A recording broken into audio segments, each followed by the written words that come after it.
Servus zusammen. So leid es mir tut, aber das Thema Freebooters Fate ist jetzt vorbei. Kleiner Aprilscherz. Einen schönen 1. April. Natürlich geht es hier jetzt weiter mit unserer Freebooters Fate Aufbau-Serie, dem 3. Monat. Wir haben jetzt April, das heißt März war mittlerweile abzugeben. Wir werden uns jetzt in den nächsten Minuten einfach mal anschauen, was so im März alles passiert ist, um die Schatten bei Freebooters Fate für mich ein bisschen zu erweitern. Hier habt ihr nun meine Ausbeute für den März bzw. meine 4 Figuren, die im März zu bemalen gewesen waren. Hier links der zweite Nebelwolf, dann einen weiteren dunklen Piraten. Für die Söldnerfigur in diesem Fall, bei den Schatten war es ja möglich, eine weitere Spezialistenfigur zu bemalen, habe ich den Hirten genommen, und für dieses Monat war es jetzt natürlich notwendig, einen zweiten Anführer fertig zu machen, und da habe ich mich für die neueste Figur bei den Anführern entschieden, die veröffentlicht wurde, für die Schreckensmaid hier. Das bringt mich jetzt alles in allem natürlich auf eine ganz schöne Anzahl von Figuren. Wie wir ja im letzten Monat schon sahen, wäre die Mannschaft jetzt ja bereits spielfertig gewesen mit Februar, beziehungsweise eben Ende Februar nach den ersten beiden Monaten. Und hier bekommen wir jetzt noch einmal ein bisschen mehr Auswahl dazu. Jetzt habe ich eben die Schreckensmaid als zweite Anführerfigur, um da schon ein bisschen mehr wechseln zu können, was natürlich ganz schön ist in Verbindung mit dem Flüsterer, der ja schon eine ganze Weile fertig ist. Somit komme ich auf insgesamt 3 Anführerfiguren, und da lässt sich schon ein ganzes Stück was ausprobieren und durchwechseln. Und wie eben letztes Monat bereits gesagt, bei den Gefolgefiguren werden es eben der Nebelwolf sein, der zweite vom letzten Monat aus dem Blister, und dann eben ein zweiter dunkler Pirat bzw. dunkle Piratin in diesem Fall, wodurch ich ja für die dunklen Piraten, für die Schleicher und auch für die Nebelwölfe jeweils mindestens 2 fertige Figuren bemalt habe, bei den Schleichern sogar 3, somit eigentlich eine ganz schöne Auswahl mittlerweile, was das mögliche Gefolge betrifft, das ich mitnehmen kann. Und dann denke ich mir, irgendwann in nächster Zeit werden dann auch noch die falschen Affen folgen, um auch diese Modelle dann zu haben, denn die fehlen natürlich als Gefolge hier in meiner Sammlung noch komplett. Bei den verwendeten Farben ist auch zu sehen, dass ich auf der einen Seite eigentlich im Farbschema geblieben bin und eben alles, was so die zum großen Teil Hautbereiche betrifft, der Figuren beziehungsweise auch der verschiedenen Nebelschwadenanteile, wurden auf die althergebrachte Weise bemalt, wie ich das auch beim Rest meiner Figuren gemacht habe. Da gab es nichts Neues.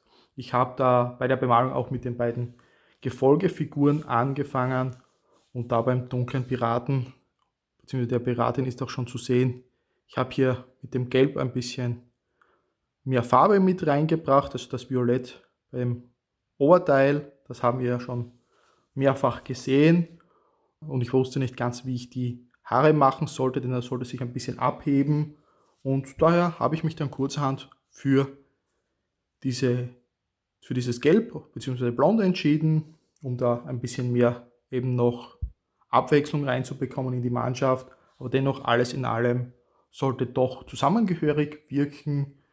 Beim Nebelwolf natürlich ganz einfach, der ist eigentlich auf die gleiche Art und Weise bemalt wie auch der vom letzten Monat. Da gibt es auch nicht sonderlich viele Unterschiede, weil die Figuren doch sehr ähnlich dann auch sind, was Kleidung und so weiter betrifft. Da bin ich in beiden Bereichen dabei geblieben, was die Farbgebung anbetrifft. Dann wieder ein bisschen ein Unterschied hier beim Hirten. diese Haut oder diesen Körper in dieser Hautfarbe hatte ich eigentlich jetzt nicht geplant gehabt. Das war dann eher eine spontane Entscheidung bei der Bemalung der Figur, aus dem ganz einfachen Grund, da ich von unten her begonnen habe, die Figur anzumalen und dann recht schnell gemerkt habe, das wird mir zu viel Blau mit diesem ganzen Nebelschwaden und jetzt muss ich irgendeine andere Farbe finden, mit der ich diesen Körper machen kann und eben auch als Spezialisten dann abzuheben ein bisschen, damit das nicht zu eintönig wirkt bei der Figur und daher dann die Entscheidung, das mit dieser Hautfarbe zu machen. Gefällt mir jetzt im Nachhinein betrachtet sehr gut, auch wenn ich sagen muss, am Anfang habe ich mir da ein bisschen gedacht, so ganz eine Idee habe ich nicht, wie ich es machen soll. Ich probiere es einfach mal und dann sieht man wohin es führt.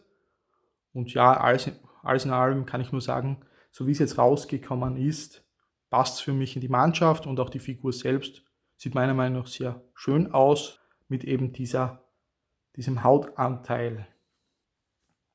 Und dann natürlich noch als letzte Figur die Schreckensmaid.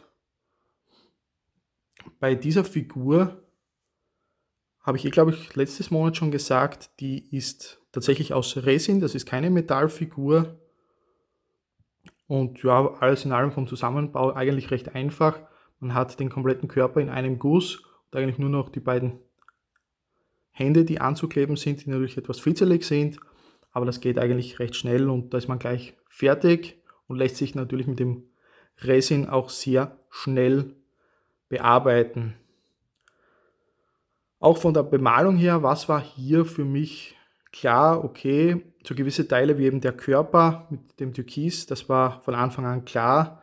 Auch mit diesem ganzen großen Anteil an Haaren und diesem Bereich wusste ich auch schon, das wird so bemalt werden wie eben die ganzen Nebelschwaden hier bei den restlichen Figuren, dass das Ganze hier auch einheitlich zusammenpasst.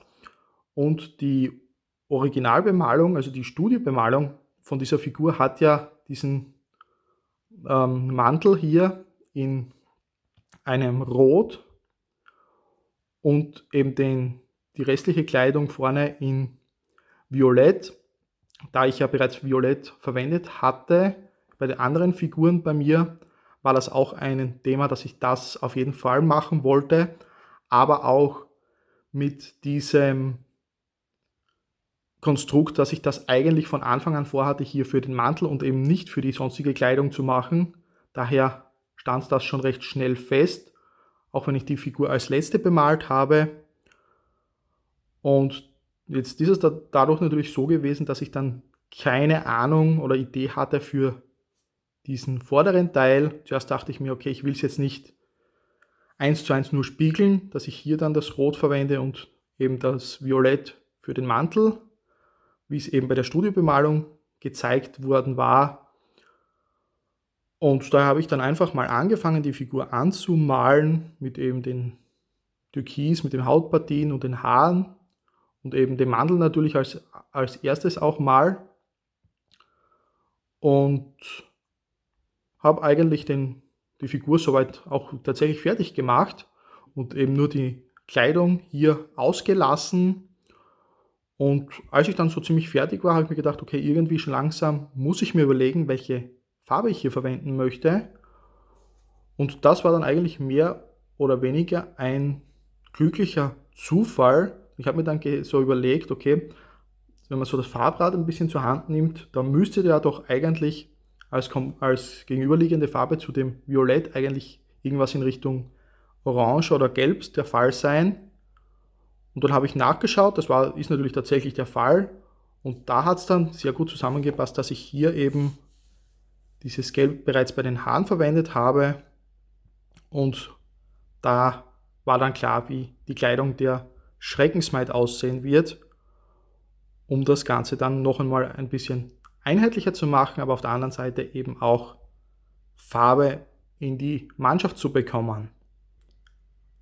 Jetzt für den April besteht die Aufgabe darin, 3 beliebige Charaktere und eine limitierte Figur zu bemalen wobei wir hier in diesem Fall für die Schatten gibt es wieder eine Ausnahme und wir dürfen eben 4 beliebige Charaktere bemalen, beziehungsweise einen Spezialisten statt einer limitierten Figur.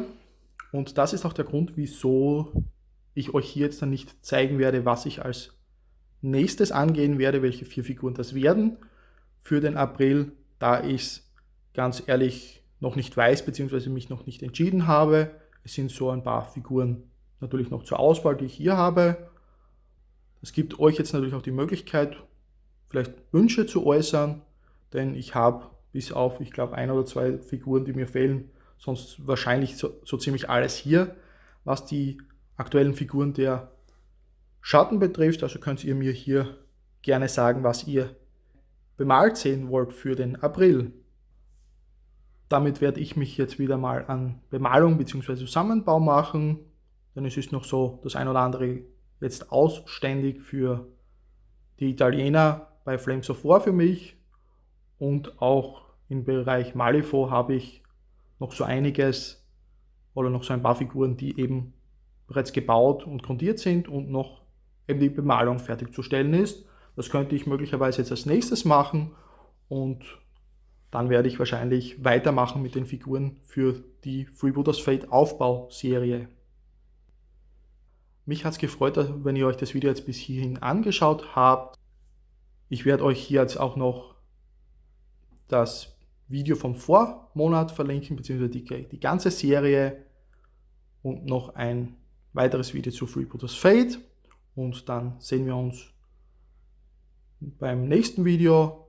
Bis dahin, ciao!